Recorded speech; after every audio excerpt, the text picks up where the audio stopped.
Good morning student. आज हम अपनी वर्कशीट नंबर 53 करने जा रहे हैं क्लास 6, 7, 8 के लिए।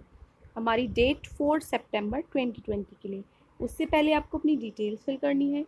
यहाँ पे आपको विद्यार्थी का नाम, जो भी बच्चे का नाम है, और यहाँ पे आपको अपनी टीचर, जो आपकी कक्षा की अध्यापक है, उनका नाम लिखना है। तो चलिए स्टार्ट करते हैं। जो ये आज की वर्कशीट है, ये दोनों मीडियम, इंग्लिश और हिंदी दोनों मीडियम के लिए है, क्योंकि इस वर्कशीट में आपका जो काम है वो आपको कुछ ड्राइंग एक्टिविटी आपको दी है। ठीक है, तो चलिए स्टार्ट करते हैं।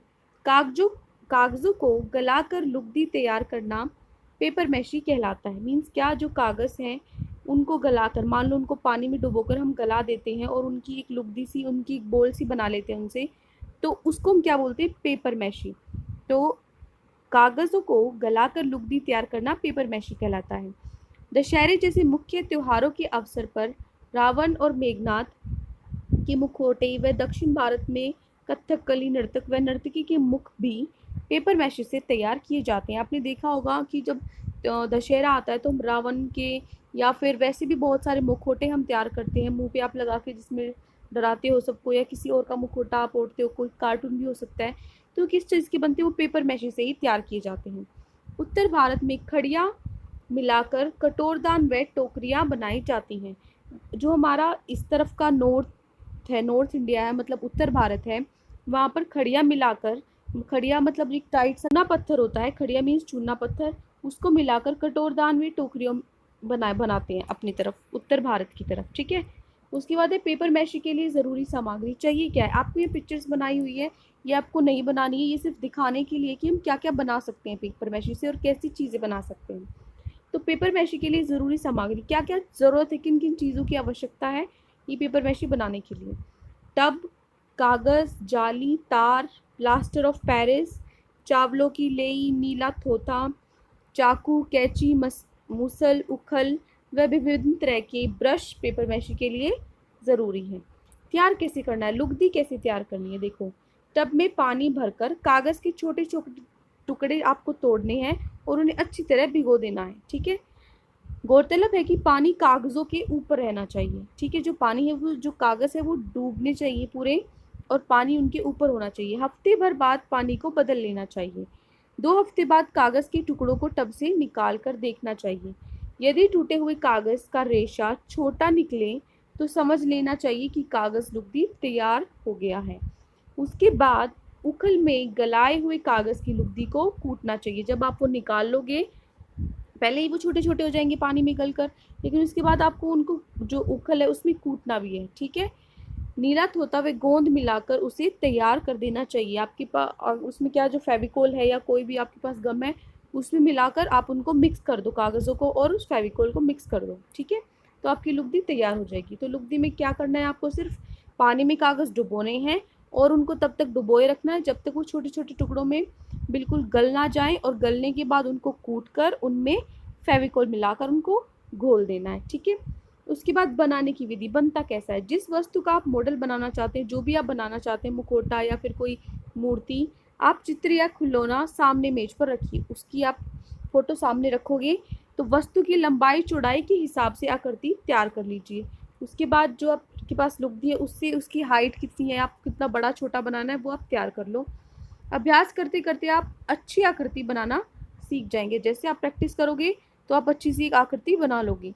मॉडल बनाते समय चिकनी मिट्टी में हवा के बुलबुले नहीं होने चाहिए। जब आप, ये आपको ध्यान रखना है कि जैसे आप मॉडल बना रहे हो तो उसमें बुलबुले ना बने। ठीक है, साथ ही तैयार आकृति छायादार स्थान पर सुखानी चाहिए। ये नहीं कि आप उसको सुखाने के लिए धूप में रख दो, आपको वो छाया में सुखानी है। ठीक है, सुखाने के बाद धूप में रखनी चाहिए। जब वो सूख जाए तब आप उसको धूप में रख सकते हो। ऐसी गीली अगर आप धूप में रखोगे तो वो अच्छे से नहीं बन पाएगी, टूट जाएगी। तो चलिए पेपर मैशी की विधि का इस्तेमाल करते हुए कुछ नया और अनोखा बनाते हैं।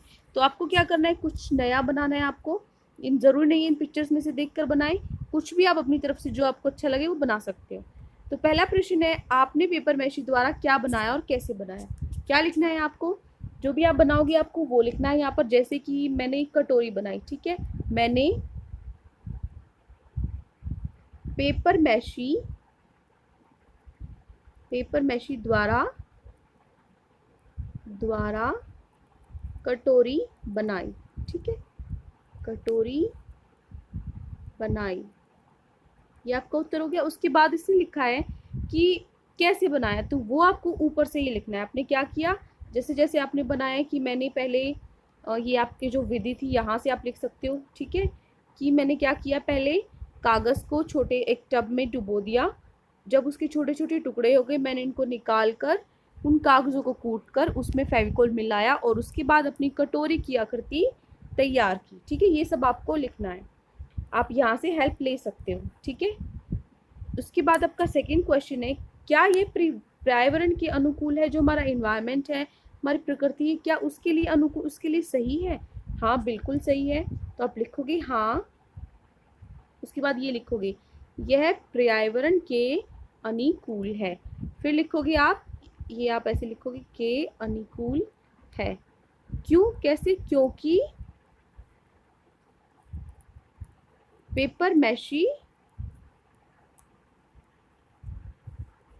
मिट्टी में घुलकर खत्म हो जाता है, मिट्टी में घुलकर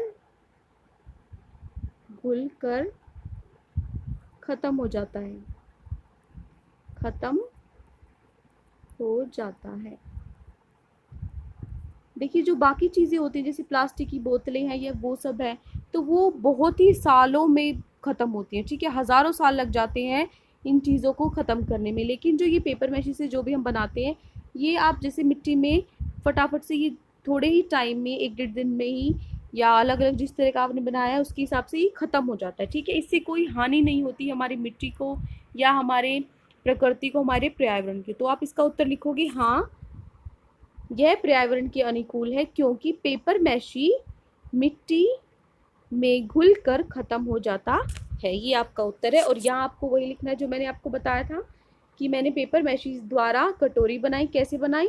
मैंने टब में कुछ कागज़ घोल कर, पानी में घोल कर डुबो दिए, डुबोने के लिए रख दिए, और उसके बाद उनको निकाल कर, जब वो बिल्कुल टूट गए, उनको निकाल कर मैंने ओखली में कूट कर उनके अंदर फेविकोल या फिर आपका जो भी पेस्टिंग के लिए है वो मिला दिया। ठीक है, उससे आपने अपनी आकृति तैयार कर ली। तो आई होप आपको अपने दोनों क्वेश्चंस के आंसर मिल गए हैं और आपको ये बहुत ही फन एक्टिविटी है, आप इसे बना सकते हो। जैसे ये सुंदर सुंदर कटोरियाँ बनाई हुई हैं, या फिर ये चित्र, ये मूर्ति बनाई हुई है, ऐसे आप कुछ भी बना सकते हो। अगर आपको मेरी ये वीडियो पसंद आए तो प्लीज़ मेरे चैनल को सब्सक्राइब करें। अब हम कल मिलेंगे अपनी अगली वर्कशीट 54 के लिए। Thank you and have a nice day.